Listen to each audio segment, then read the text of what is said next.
नमस्कार साथियों, स्वागत है आप सभी का हमारे यूट्यूब चैनल पर। जैसे कि आज का आपकी जो वीडियो है वर्ग 3 की, जो कि बाल विकास एवं शास्त्र की जो क्लास 2 है आपकी, वो है। ठीक है, तो इसमें हम इंपॉर्टेंट एमसीक्यूज को डिस्कस करेंगे। इसके पहले अगर आप ऑनलाइन क्लास को ज्वाइन नहीं किए हैं तो आप कर सकते हैं। ऑनलाइन क्लास के लिए संपर्क करें ये नंबर पर, और आपको बिल्कुल थ्योरी के हिसाब से पहले आपका सारा कॉन्सेप्ट क्लियर कराया जाएगा, उसके बाद ही आपको एमसीक्यूज प्रोवाइड कराए जाएंगे। तो ये हमारी जो ऑफलाइन क्लास है, इसमें हम सिर्फ एमसीक्यूज पर ज़्यादा फोकस करेंगे। बाकी अगर आप इसे डीप में जानना चाहते हैं तो आप हमारे दिए हुए संपर्क पर कॉल कर सकते हैं। तो चलिए देखते हैं फर्स्ट क्वेश्चन आपसे क्या पूछे गए हैं कि बालक के विकास को प्रभावित करने वाले कारकों के संदर्भ में सबसे उपयुक्त कथन कौन सा है। तो यहाँ पर आपको ऑप्शंस देखना है और करेक्ट आंसर कमेंट सेक्शन पर बताना है। कमेंट्स में आंसर बताने से आपका रिवीजन होगा और ज़्यादा से ज़्यादा आपको आपकी तैयारी का पता चलेगा। तो यहाँ आपका बिल्कुल करेक्ट आंसर हो जाएगा ऑप्शन नंबर सी, जो कि विकास आनुवंशिकता और वातावरण की अंतःक्रिया से प्रभावित होता है। जो कि आपका यहाँ एक क्वेश्चन बन सकता है कि बाल विकास को प्रभावित करने वाले जो दो प्रमुख कारक है, उसका भी आपको पता होना चाहिए कि कौन से कारक बाल विकास को प्रभावित करते हैं। तो दो कारक कौन सा है, आनुवंशिकता और वातावरण, जो कि विकास किसी एक कारक का परिणाम नहीं है। आनुवंशिकता और वातावरण दोनों मिलकर विकास को प्रभावित करते हैं। अब देखिए, अगर आप ऑनलाइन क्लास से जुड़ेंगे तो आपको पहले आनुवंशिकता, वातावरण और जो विकास होता है, इसको पहले आपको डीप में आपको थ्योरी को समझाया जाएगा। जब आपका पूरी तरीके से पूरा कन्फ्यूज़न दूर हो जाएगा, आपको सही तरीके से समझ में आ जाएगा, उसके बाद इससे रिलेटेड एमसीक्यूज आके प्रोवाइड कराए जाएंगे। तो ये सारी चीज़ें पहले आपको क्लास में ही देखने को मिलेगी। तो चलिए नेक्स्ट क्वेश्चन देखिएगा। नेक्स्ट क्वेश्चन पूछा गया कि निम्नलिखित में से कौन सा कारक बालक के शारीरिक विकास को सबसे अधिक प्रभावित करता है। कौन सा कारक होता है जो बालक के शारीरिक विकास को सबसे ज़्यादा प्रभावित करता है। तो आप ऑप्शंस देखते हुए करेक्ट आंसर बताइएगा। करेक्ट आंसर हो जाएगा ऑप्शन नंबर ए, जो कि पोषण शरीर में सबसे ज़्यादा प्रभावित करता है। तो शारीरिक विकास के लिए सबसे महत्वपूर्ण क्या है, पोषण है। जो कि उचित पोषण होगा, जो कि शरीर की वृद्धि होगी, ऊर्जा और स्वास्थ्य के लिए आवश्यक है ना। तो क्या है कि संतुलित आहार बालक के स्वास्थ्य शारीरिक विकास का महत्वपूर्ण आधार है। चलिए थर्ड क्वेश्चन देखिएगा। थर्ड क्वेश्चन पूछा गया है कि यदि समान आयु के दो बच्चों की विकास गति और क्षमताओं में अंतर पाया जाए तो इसका सबसे उपयुक्त कारक क्या हो सकता है। क्या हो सकता है, समान आयु के दो बच्चे हैं, उनकी विकास गति और क्षमता में अंतर है। ठीक है, समान आयु के बच्चे हैं पर दोनों में काफ़ी अंतर है, तो इसमें जो अंतर पाया जाएगा उसका सबसे उपयुक्त कारक कौन सा होगा। तो कौन सा होगा, जो कि ऑप्शन नंबर बी, व्यक्तिगत विभिन्नताएं, जो कि क्या होगी, बच्चों की क्षमता, रुचि, गति, बुद्धि, व्यवहार में पाए जाने वाले अंतर व्यक्तिगत विभिन्नताएं कहते हैं। जो कि समान आयु के बच्चों का विकास बिल्कुल समान गति से होना आवश्यक नहीं है। सभी बच्चों की जो मानसिक विकास होती है, रुचि होता है, गति होती है, बुद्धि होती है, क्षमता होती है, सारी बच्चों में अलग अलग होती है। चलिए फोर्थ नंबर का क्वेश्चन देखिएगा। इसके पहले अगर आपने चैनल को सब्सक्राइब नहीं किया है तो चैनल को सब्सक्राइब जरूर कर लीजिएगा, ताकि इसी तरीके की तैयारी आपके एग्जाम तक हम डेली करा सकें। चलिए फोर्थ नंबर का क्वेश्चन देखिएगा कि बालक के विकास में वातावरण की भूमिका का सबसे उचित उदाहरण कौन सा है। तो आप एक खुद टीचर हैं, तो आपके लिए जो विकास से रिलेटेड जितने भी क्वेश्चन हैं तो आप इन्हें आसानी से कर सकते हैं, क्योंकि आप एक खुद टीचर हैं, आप स्टूडेंट्स को डेली पढ़ा रहे हैं। तो बताइएगा correct answer option number B, जो कि सीखने के अवसर और अनुभव बालक के विकास को प्रभावित करता है। जो कि वातावरण में किन किन चीज़ों को शामिल किया जा सकता है, बताइएगा वातावरण में किन चीज़ों को शामिल किया जा सकता है। परिवार, विद्यालय, मित्र समूह, समाज, संस्कृति और सीखने के अवसर की सकारात्मक एवं संबद्ध वातावरण बालक के विकास को सहायक हो सकता है। ठीक है, चलिए फोर्थ नंबर का क्वेश्चन देखिएगा कि आनुवंशिकता मुख्यतः किससे संबंधित है। किससे संबंधित है आनुवंशिकता। तो आपके सामने ऑप्शंस दिए गए हैं। तो आनुवंशिकता संबंधित होती है माता पिता से प्राप्त जैविक विशेषता से। जो कि माता पिता से संतानों में जो जैविक विशेषता का स्थानांतरण आनुवंशिकता कहलाता है ना। माता पिता की जो संतानों में जैविक जो विशेषता का स्थानांतरण होता है उसे ही आनुवंशिकता कहते हैं। आनुवंशिकता बालक की जो कि विकासात्मक संभावनाओं को प्रभावित करती है। ठीक है, चलिए बालक के विकास में परिवार की भूमिका के संबंध में कौन सा कथन सही है। यहाँ पर सही कथन आपसे पूछा गया है कि कौन सा कथन सही है। तो पहले ऑप्शंस चारों देख लीजिएगा, तो बताइएगा आपका करेक्ट आंसर क्या होगा। ऑप्शंस देख सकते हो कि परिवार का केवल शारीरिक विकास पर प्रभाव होता है, परिवार सामाजिक, संवेगात्मक, भाषाई विकास को भी प्रभावित कर सकता है, परिवार का विकास पर कोई प्रभाव नहीं होता, परिवार की भूमिका केवल जन्म तक होती है। तो करेक्ट आंसर हो जाएगा ऑप्शन नंबर बी, जो कि परिवार सामाजिक, संवेगात्मक और भाषाई विकास को प्रभावित कर सकता है। तो यहाँ पर आप देखिएगा कि बालक के विकास में परिवार को क्यों महत्वपूर्ण माना जाता है। क्यों महत्वपूर्ण माना जाता है? तो क्योंकि परिवार बालक को प्रारंभिक अनुभव, भाषा, व्यवहार और भावात्मक वातावरण प्रदान करता है। बालक का संपूर्ण विकास अगर देखा जाए तो परिवार पर ही डिपेंड होता है, क्योंकि जो उसमें भाषा बच्चा सुनता है वह सीखता है, व्यवहार बच्चा अपने परिवार से सीखता है।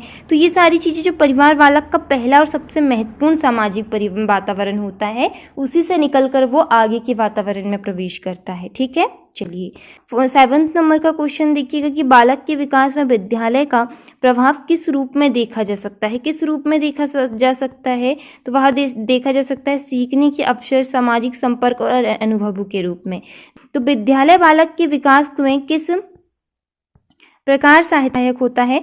किस प्रकार का सहायक होता है? तो वहाँ सामाजिक संपर्क, सहयोग, विभिन्न अनुभवों के अवसर पर, जो कि विद्यालय में केवल ज्ञान देने का स्थान नहीं बल्कि सामाजिक विकास, संवेगात्मक विकास को भी महत्वपूर्ण माध्यम है। ठीक है, चलिए नेक्स्ट क्वेश्चन देखिएगा। नेक्स्ट क्वेश्चन आपसे पूछा गया है कि विकास और परिपक्वता के संबंध में कौन सा कथन उपयुक्त है? विकास और परिपक्वता के संबंध में। तो विकास और परिपक्वता, परिपक्वता क्या होती है ये आपको क्लास में ही पता चलेगा। मैंने आपको इसके पहले ही बताई कि पहले आपको क्लास में एक एक टॉपिक को पूरे सही ढंग से समझाया जाएगा। उसके बाद अगर आप किसी टॉपिक को समझ लिए तो उस टॉपिक से रिलेटेड आप एमसीक्यूज को बहुत आसानी से कर सकते हैं, है ना, क्योंकि आपको उस टॉपिक के बारे में पता है। आपको विकास ही नहीं पता, परिपक्वता ही नहीं पता, तो उससे रिलेटेड कोई भी क्वेश्चंस आपके एग्जाम में आ जाए आप उसे नहीं कर सकते। अगर आपकी थ्योरी का कॉन्सेप्ट पहले पूरी तरीके से क्लियर है तो आप इन क्वेश्चंस को आसानी से एग्जाम में कर सकते हैं।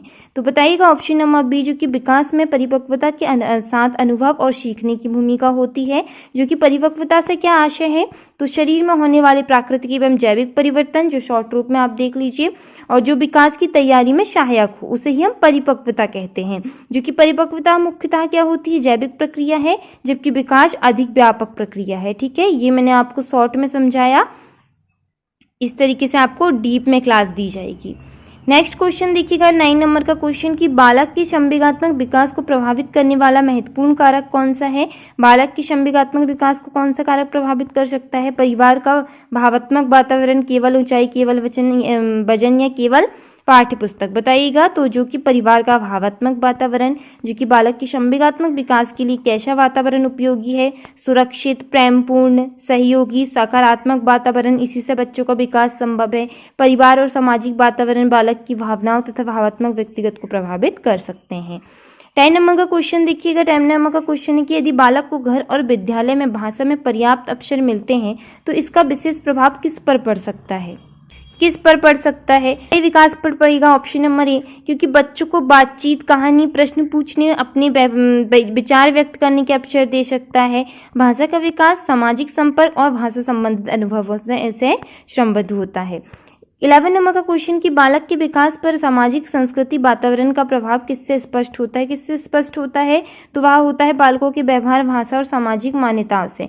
जो कि संस्कृति बालक के विकास को किस प्रकार प्रभावित करती है? तो ये क्वेश्चन का आंसर आप मुझे कमेंट्स में बताएंगे, इसे मैं आपको नहीं बताऊंगी। मैं आपको जो यहाँ अब इसके जो हम इसमें आगे 9 क्वेश्चन को जो डिस्कस करेंगे, इसमें से एक एक क्वेश्चन का आंसर सभी को कमेंट सेक्शन पर बताना है। देखते हैं कितने टीचर्स इसमें सही आंसर देते हैं। तो चलिए देखते हैं नेक्स्ट क्वेश्चन। 12 नंबर का क्वेश्चन आपसे पूछा गया है कि यदि किसी बालक को पर्याप्त पोषण नहीं मिलता तो इसका प्रभाव मुख्यतः किस पर पड़ सकता है? अगर किसी बालक को जो पोषण मिलना चाहिए वहाँ नहीं मिल रहा है तो सबसे ज़्यादा असर जो कि शारीरिक विकास और समग्र स्वास्थ्य पर, बच्चे का जो शारीरिक विकास होना चाहिए वो सही ढंग से नहीं होगा। बालक के विकास में पोषण की क्या भूमिका है? तो पोषण की भूमिका भी आप मुझे कमेंट्स में बताइएगा। नेक्स्ट क्वेश्चन 13 नंबर का क्वेश्चन है कि बाल विकास के संदर्भ में कौन सा कथन वैज्ञानिक दृष्टिकोण को दर्शाता है? तो वैज्ञानिक दृष्टिकोण को दर्शाता है आनुवंशिकता और वातावरण दोनों के विकास को प्रभावित, ऑप्शन नंबर सी। जो कि क्या केवल आनुवंशिकता बालक का विकास निर्धारित करती है? नहीं, वातावरण अनुभव के विकास को भी प्रभावित करता है। जो कि आनुवंशिकता वातावरण और वातावरण विकास को प्रभावित करने वाला प्रमुख आधार है। ठीक है, चलिए 14 नंबर का क्वेश्चन देखिएगा कि एक शिक्षक देखता है कि 2 बच्चों की सीखने की गति अलग अलग है, उसे क्या करना चाहिए? आप एक शिक्षक हो तो मुझे बताइए कि अगर आप देखते हैं कि 2 बच्चों की सीखने की गति अलग अलग है तो आप क्या करेंगे? इसका आंसर सभी लोग कमेंट्स में बताइएगा। चलिए देखते हैं कितने लोग इसका सही आंसर देते हैं। बताइएगा क्या होगा इसका करेक्ट आंसर। देखते हैं कितने लोगों ने सही बताया है।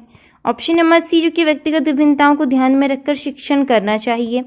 जो कि शिक्षक को व्यक्तिगत विभिन्नताओं का ध्यान क्यों रखना चाहिए, तो आप मुझे बताइए क्यों रखना चाहिए। इसका आंसर सभी लोग कमेंट्स में जरूर बताएं। 15 नंबर का क्वेश्चन कि निम्नलिखित में से कौन सा विकास को प्रभावित करने वाला पर्यावरणीय कारक है, पर्यावरणीय कारक है, तो बताइएगा। ऑप्शन नंबर है आपके सामने आनुवंशिक संरचना, परिवार, गुणसूत्र, जैविक विरासत। बताइएगा।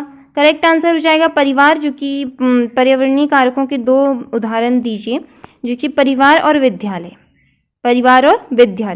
जो कि परिवार, विद्यालय, मित्र समूह और सामाजिक संस्कृति वातावरण पर्यावरणीय कारकों के उदाहरण हैं। 16 नंबर का क्वेश्चन आपसे पूछा गया कि बालक के विकास में साथी समूह की भूमिका मुख्यतः किस क्षेत्र में महत्वपूर्ण होती है। साथी समूह की, जो कि सामाजिक व्यवहार और सामाजिक कौशल। ऑप्शन नंबर ए बिल्कुल आपका करेक्ट आंसर है, ऑप्शन नंबर ए। साथी समूह बालक को क्या सीखने में सहायता कर सकता है, आप बताइए मुझे कि क्या सीखने में सहायता कर सकता है, कमेंट्स में इसका आंसर। 17 नंबर का क्वेश्चन है कि एक बालक की वैद्विक क्षमता अच्छी है लेकिन घर में सीखने के पर्याप्त अवसर नहीं मिलते, इससे क्या निष्कर्ष निकाला जा सकता है। एक बालक है जो बौद्धिक, जो कि वो उस अच्छी चीज़ों को सीख सकता है, लेकिन उसका जो परिवार का माहौल है वह सही नहीं है, घर में वह पर्याप्त अवसर नहीं मिलते, तो बताइएगा तो क्या होगा कि वातावरण सीखने और विकास के अवसरों को प्रभावित कर सकता है। जो कि क्या अच्छी क्षमता होने मात्र से बालक का विकास संभव हो सकता है, उचित अवसर, अनुभव और वातावरण भी आवश्यक होता है। क्षमता को विकसित करने वाले उपयुक्त वातावरण, जो कि सारी चीजें बालक के विकास को बहुत महत्वपूर्ण रखती है। निम्नलिखित में से कौन सा कारक बालक के संज्ञानात्मक विकास में सहायक हो सकता है। संज्ञानात्मक विकास, जो कि मैंने आपको इसके पहले वाली वीडियो में बताया था कि आपको ये सारी चीज़ें ऑनलाइन क्लास में ही प्रोवाइड कराई जाएगी, जो कि आपकी संज्ञानात्मक विकास, ये सारी चीज़ें आपको डीप में इसकी वीडियो प्रोवाइड कराई जाएगी। और अगर इसकी आपको ऑफलाइन क्लास भी चाहिए तो आप कमेंट सेक्शन करके बता सकते हैं, आपको कुछ टॉपिक के ऑफलाइन क्लास भी प्रोवाइड कराई जा सकती है। चलिए, तो अब इसका करेक्ट आंसर हो जाएगा समृद्ध सीखने के अनुभव, जो कि संज्ञानात्मक विकास को बढ़ावा देने के लिए शिक्षक को क्या करना चाहिए, तो क्या करना चाहिए आप मुझे कमेंट्स में बताइएगा। नेक्स्ट क्वेश्चन है कि 19 नंबर का विकास को प्रभावित करने वाले कारकों के संदर्भ में शिक्षक के लिए सबसे उपयुक्त दृष्टिकोण कौन सा है। ऑप्शन से आंसर दीजिए फटाफट से, क्या है, तो इसका करेक्ट आंसर हो जाएगा ऑप्शन नंबर सी, जो कि बालक की व्यक्तिगत विशेषता और वातावरण दोनों को समझना। एक अच्छे शिक्षक को बालक के विकास को समझने समय किन बातों का ध्यान रखना चाहिए, आप किन बातों का ध्यान रखेंगे वो मुझे आप लोग बताइए। लास्ट क्वेश्चन, जो कि सबसे महत्वपूर्ण, एक बालक को घर में सहयोगी वातावरण, विद्यालय में पर्याप्त सीखने के अवसर और उचित पोषण प्राप्त होता है। विकास के बारे में सबसे उपयुक्त निष्कर्ष क्या होगा। ऑप्शंस देख लीजिए आप लोग, तो करेक्ट आंसर क्या होगा, ऑप्शन नंबर सी, जो कि विभिन्न जैविक एवं पर्यावरणीय कारक मिलकर विकास को प्रभावित कर सकते हैं। जो कि बालक के विकास को प्रभावित करने वाले प्रमुख कारकों में से क्या क्या शामिल हो सकता है, उसमें, तो उसमें शामिल हो सकता है आनुवंशिकता, पोषण, परिवार, विद्यालय, सामाजिक वातावरण, संस्कृति और सीखने के अनुभव। बाल विकास बहुआयामी प्रक्रिया है, इसे एक कारक से नहीं समझा जा सकता। ठीक है, सो ये रहे आपके आज के इम्पॉर्टेंट टॉपिक जो हमने डिस्कस किए। अगर आपको हमारी ऑनलाइन क्लास से जुड़ना है तो दिए हुए नंबर पर आप संपर्क करके सारी जानकारी प्राप्त कर सकते हैं और जल्द से जल्द अपनी और बेहतर तैयारी कर सकते हैं। तो मिलते हैं इसी तरीके से अगली क्लास पर। जय हिंद, वंदे मातरम।